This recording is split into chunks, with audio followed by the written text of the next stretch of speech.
Намайтай учрахаас өмнө Жожо Моэс 2007.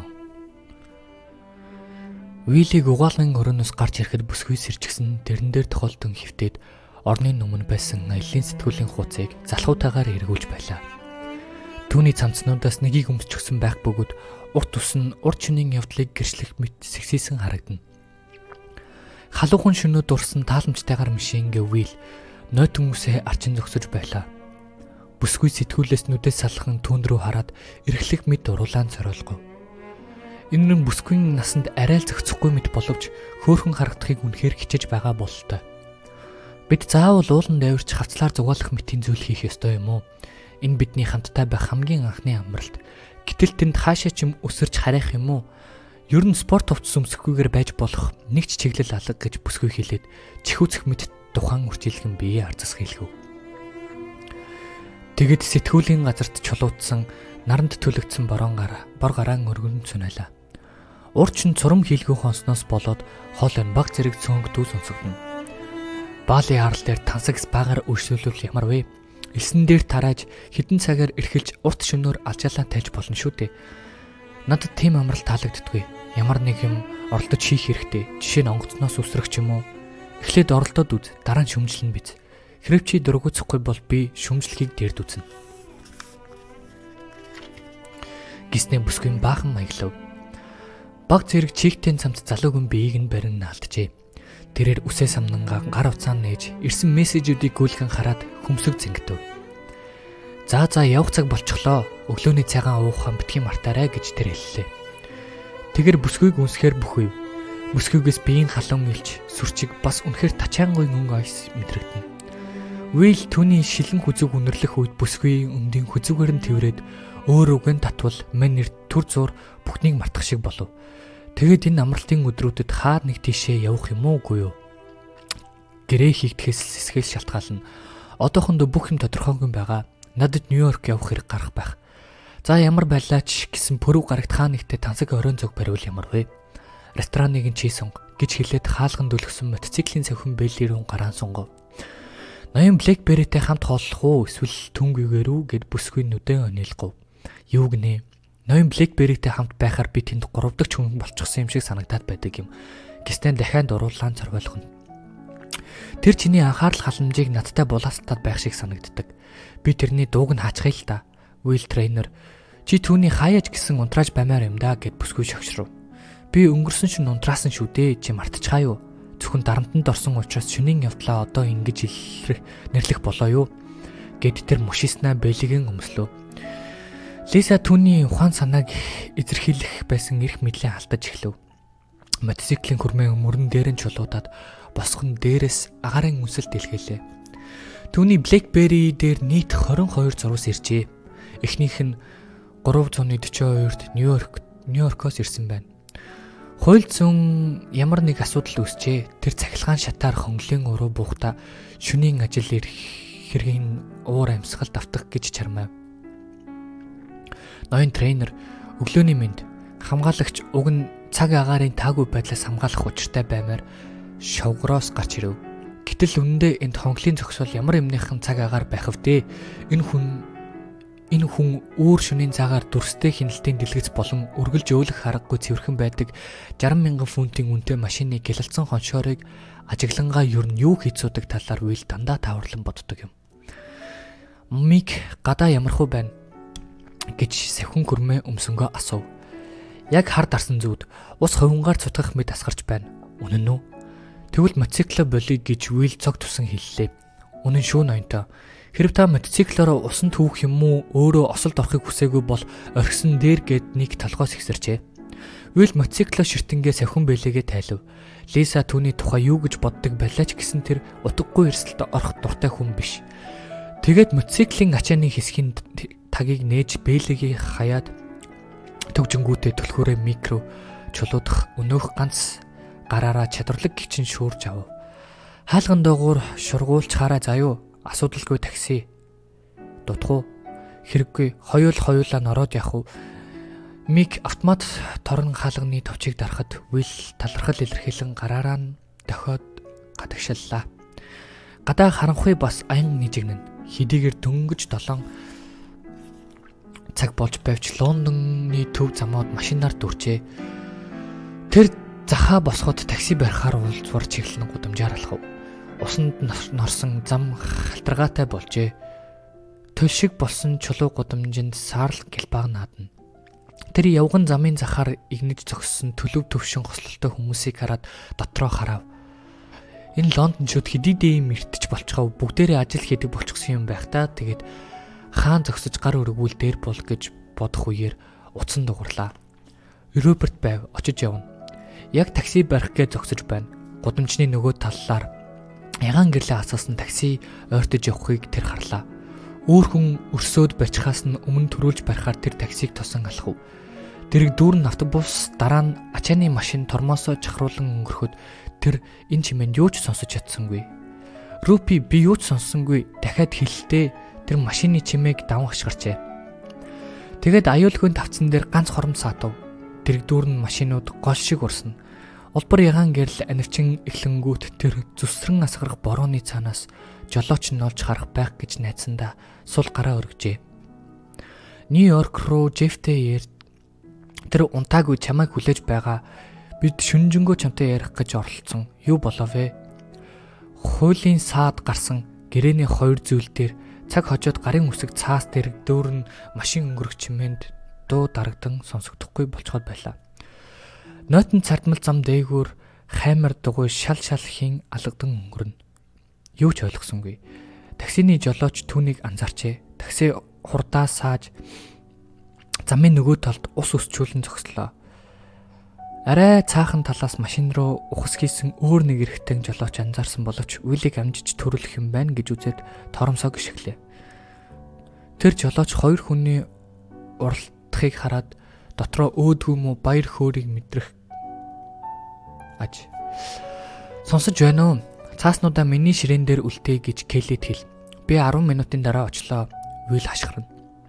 Тэгэд ийш тийш харж байснаа зам хөндлөн гараад машин руу гүйсээр таксинд хүрэхэд хитгэн алхам үлдэв. Блейк Фрейзер гэж очих газрын нэрийг жолоочид хэллэхээр бэлтэн хилний үзүүр дээр эргэлдэн хүзүүгэн даган борооны уурс урсна. Хэдийгээр холгүй боловч албан өргөөндөө хүрэхээс өмнө нэвт норох шинжтэй. Магадгүй нарийн бичгийн даргаыг шин цамц авахуулахаар явуулах хэрэг гарах биз. Бас найдвартай эсийг шалгалтын учрыг олох хэрэгтэй. Мартиныг ирэхээс өмнө бүх зүйл яг таг. Гэнэт хэн нэг нь муухай хашгирах машин хүчтэй сигналтахыг тэр хальт сонсов. Жолооч аль хэдийн өөрийнх нь суух талынх нь цонх шилийг буулгачихсан байгаа гялгар хар өнгийн такси руу хамаг анхаарлаа тавьчихсан байтал нүдний буланд гинэт юу ч юм маш их хурдтай түүнийг чиглэн ирэх шиг болов. Тэр зүгт аль хальт харах хэсэгхэн хоромд хаашаач гарах аргагүй яг зам дээр нь зогсож байгаагаа мэдэв. Грэйсэн Блэкбери газар дээр унлаа. Тэр хин нэгний хашгирах дууг сонсов. Бодвол өөрийнх нь дуу байх. Түүний хамгийн сүүлд харсан зүйл нь савхин бэли эрэгтэй хүний яг түүнийх шиг гайхсан нүд юм. Тэсрэлт бүх юм бут үсрлээ. Цаашаа юу ч байхгүй хавхоосон.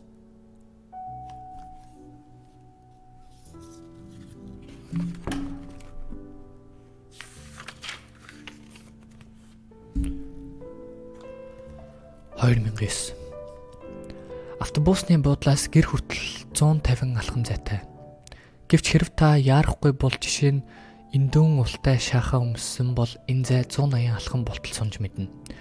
Эсвэл хамар дээрээ эрвэхийтлээ боловч ул муутайн улмаас 199 фунтын үнэтэй зарагддаг. Хандвийн дэлгүүрийн шахаа өмссөн бол энэ зай дахиад л сунжиж мэднэ. Булан тойрч амьдардаг гудамж руугаа эргэлээ. 68 алхам 4-5 өрөө бусад сууцнуудын дунд байх манай 5 өрөө байшин харагдав. Аавын машин гудамжинд зогсож байна. Тэгэхээр тэр ажилдаа явуугүй гэсэн үг. Миний чанга хон Сторфолд цайзын цагуур нар жаргалаа. Цайзын хар сүдэр нь хайлж байгаа лааны тос аятай толгоон бил даган урсангаа намайг бас живүүлэх гэж оролдов. Хүүхэд байхдаа буудалцаж тоглоход бидний урт сүүдэр нааш цааш гүйж манай гудамжны яг өнөөх Лондоны алдарт буудалцаан болсон газар шиг харагдуулдаг байв. Аав надад 2 дугуйт унахыг зааж сургасан хиймэл үс нь хазаасан хатагтай Догерти бидэнд зориулсан Вали маягийн борцог жигнэдэг байсан. 11 настай Триана хашааны бид цайз хүртэл чарлалдан зүгтэж байсан энэ гудамжинд өөр ямар адал явдал болсныг нь би дараа нэг өдөр яйгээд ярьж өгье. Томасын 3 дугуйт нарийн зам дээр хөмөрч унсан довжоороо чирч аваачин байшингийн үдийг нээлээ. Гэрийн хөднийг тэсвэрлдэггүй болохоор бүтэн жилийн туршид халаалтаа авдаг юм. Үргэлж цонхоо нээж энэ эмэгтэй биднийг тун удахгүй өгөөрүүлэн хоосруулах юм байна л да гэж үглэж гаслана. Манай халаалтын төлбөр Африкийн жижиг улсын дотоодын нийт бүтээгдэхүүнээс давж байна гэж тэрэлдэг. Хонгор минь чи ирчгээ юу? Ахаан гэж би хариулаад хөрмөө бусад хөрмний дунд өлглөө. Гэхдээ яг хинбэ? Луу юу, Трина юу? Луу байна. Тэгэд би зочдын өрөөрөө шахав. Аав дэрэн доогоор 2 гараа шургуулад буудан дээр хөвтөн. Миний уял 5 настай Томас явган суугаад түүнийг нүд салгалгүй ширтэж байна. Лего. Яхаараа энэ харал ицсэн бүрдлүүдээ ийм жижигхэн хийдэг юм бэ? Ингээд чи Оби-Ван Кенобигийн Оддын дайны киноны дүр зүүн гарыг харвуу гэж ихэд хүчилснээс болоод царай нь хүрэнцэн аав над руу харлаа. DVD тоглуулагч дээр харагдсан тэр Оби Индиан Джонс хоёрыг гарыг хооронд нь сольчихсон юм шиг. Обид улаан гар байх ёсгүй. Хар гар олох хэрэгтэй. Ямар хамаатай юм бэ? Дарт Вейдер 2 дугаар анги дээр түүнийг гарыг тасалчгаа бидтэй гэж би хариулахдаа Томас дүнсүүлэхээр хацар руугаа хуруугаа хатгаж заагаад ээж хаан байна гэж асуув. Дээр байгаа за 2 фунтын зоос би индүүний тавиур чихрах танил дууг сонсов. Миний ээж Жози Кларк нэг мөч 5 сууж чаддаггүй. Энэ нь түүний нэр төрийн хэрэг. Тэр хан төшүүлж тавьсан шатыг зайдлан цонх бодонгоо оройн хоолнд бэлдсэн шарсан махыг идэж буй бидэн рүү байс хийгээд гараараа далдаг тийм л хүн. Чи тэр чөтгөрийн гарыг хайхгүй юм уу? Тэр надаар хагас цаг хайлглаа. Гэтэл би ажилдаа явахдаа бэлтмээр байдаг. Та шөнийн ээлжинд гарч байгаа юм уу? Аль хэдийн 4 хагас болчихжээ. Уг нь 3 хагас болж байна гэж би цагаа харан хэлв. Аав тэрэн доор шургуулснаа гараа суг татаад үл итгэсэн харцаар цагаан харав. Тэгвэл чи яагаад ийм эрт ирсэн юм бэ? Би асуултыг нь ойлгоогүй юм шиг бол толгой сэгсрээд галтгоо руу яв. Өвөө цонхны дэрэгдэх зөөлөн сандалд суугаад үгийн сүлжээ бүглэж байна. Энэ анхаарал төвлөрүүлэхэд хэрэгтэй болохоор зүрхний шигдээсний дараа тустай гэж нярайн совлогч хэлсэн юм. Гэтэ өвөө үгийн сүлжээг хамгийн түрүүнд санаанд орсон тоогоор бүглэж орхидгийг надаас зөөр хинч анзаараагүй байх. Өвөө сайн уу? Тэр харцаа өргөөд инээмсэглэлээ. Аг цай уух уу? Тэр толгой сэгсрээд амаа ангав. Хүүтэн юм уумар байгаа юм уу? Тэр толгой дохив. Би хөргөчтний хаалгыг татав. Алюминий шүс алга гэж би хэлэхдээ алюминий шүс их үнэтэйг санаад райбина уух уу гэхэд тэр толгой сэгсрэв. Ус уух уу? Тэр толгой дохиод намайг шилэн аяг сунгахад баярлалаа. Гэхдээ бараг төсгүй шахуу ямар нэгэн бовтноо. Дотор нь нямбай өгсөн дотор хувцснууд том сакс барьсаар ээж өрөөнд орж ирлээ. Энэ чиний хүү гэд хос аймс өргөн савчив.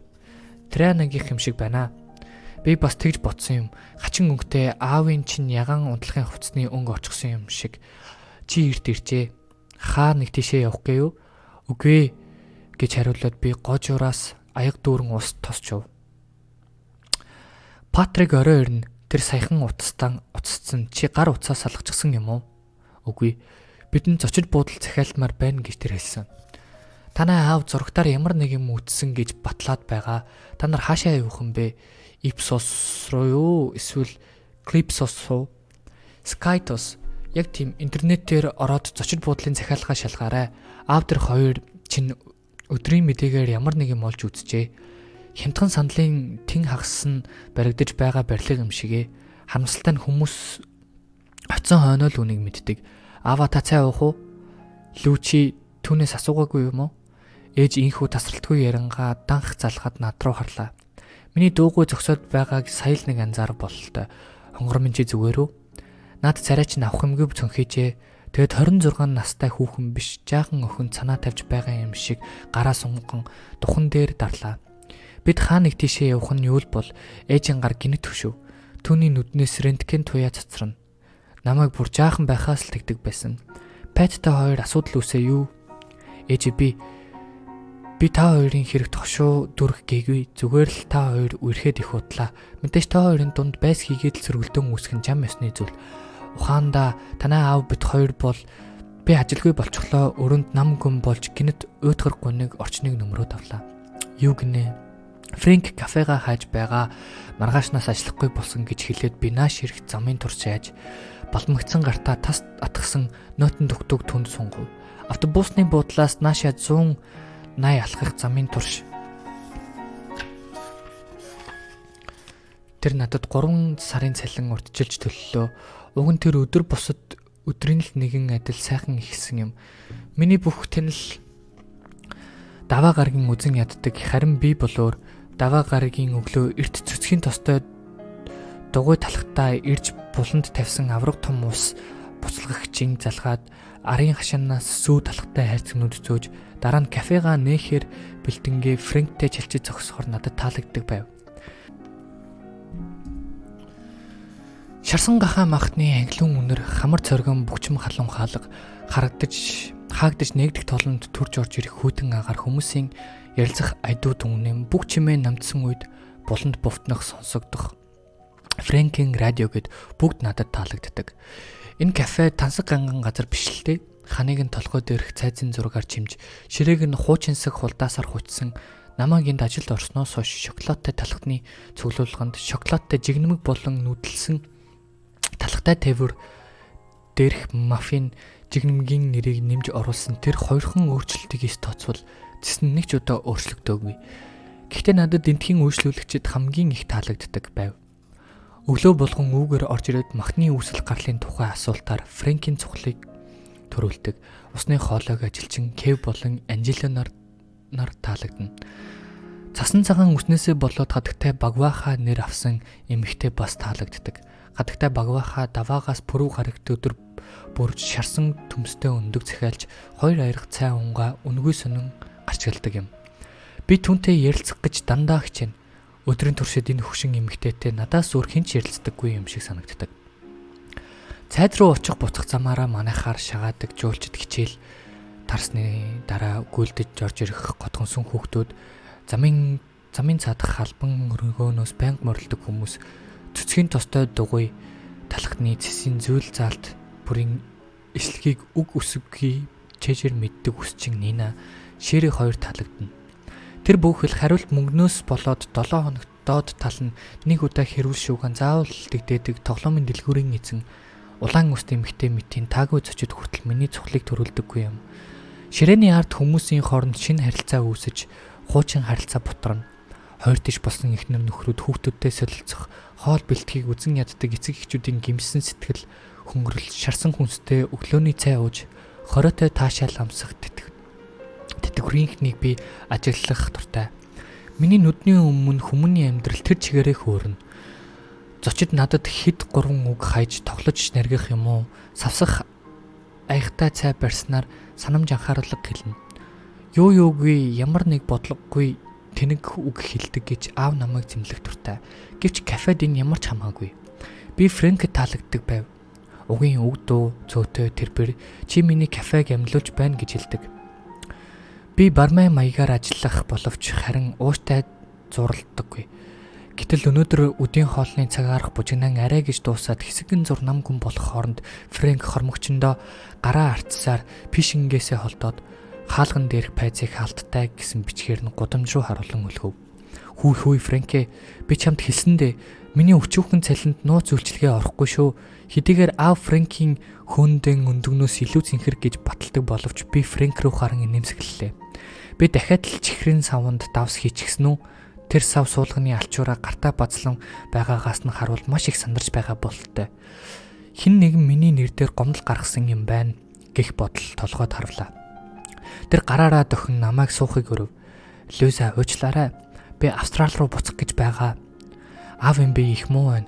Тэгэд ч цайзынхан өөрсдөө кафе нэг санаатай байгаа юм блэ.